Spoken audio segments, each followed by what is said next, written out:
Vinayagar Chaturthi special பால் கொழுக்கட்டை எப்படி செய்யுதுன்னு பார்க்கலாம் வாங்க. 1 கப் பச்சரிசி மாவு எடுத்துக்கலாம். கூடவே தேவையான அளவு உப்பு சேர்த்துக்கோங்க. தண்ணி நல்லா கொதிக்க வச்சு சேர்த்துக்கலாம். கொஞ்சம் கொஞ்சமாக சேர்த்து நல்லா இது மாதிரி பிசைஞ்சு எடுத்துக்கோங்க. இப்போ பிசைஞ்ச மாவை குட்டி குட்டி உருண்டைகளாக உருட்டி எடுத்துக்கலாம். இந்த மாதிரி உள்ளங்கையில் வச்சு குட்டி குட்டி உருண்டைகளாக உருட்டி எடுத்துக்கோங்க.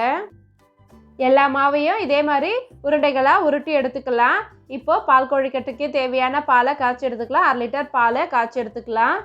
பால் நல்லா கொதிக்கணும்.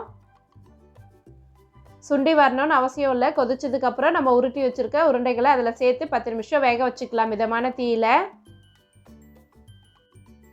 உருண்டைகள் எல்லாம் நல்லா வெந்துடுச்சு. இப்போ கூடவே 1 ஸ்பூன் ஏலக்காய் தூள் சேர்த்துக்கலாம். தேங்காய் பால் 1 கப் சேர்த்துக்கோங்க. நாட்டு சர்க்கரை, வெல்லம் அல்லது சர்க்கரை 1/4 கப் சேர்த்துக்கோங்க. எல்லாத்தையும் சேர்த்து நல்லா மிக்ஸ் பண்ணி விட்டுருங்க. சூப்பரான பால் கொழுக்கட்டை ரெடி ஆயிடுச்சு. நீங்களும் ட்ரை பண்ணி பார்த்துட்டு எப்படி இருக்குன்னு சொல்லுங்கள். பை.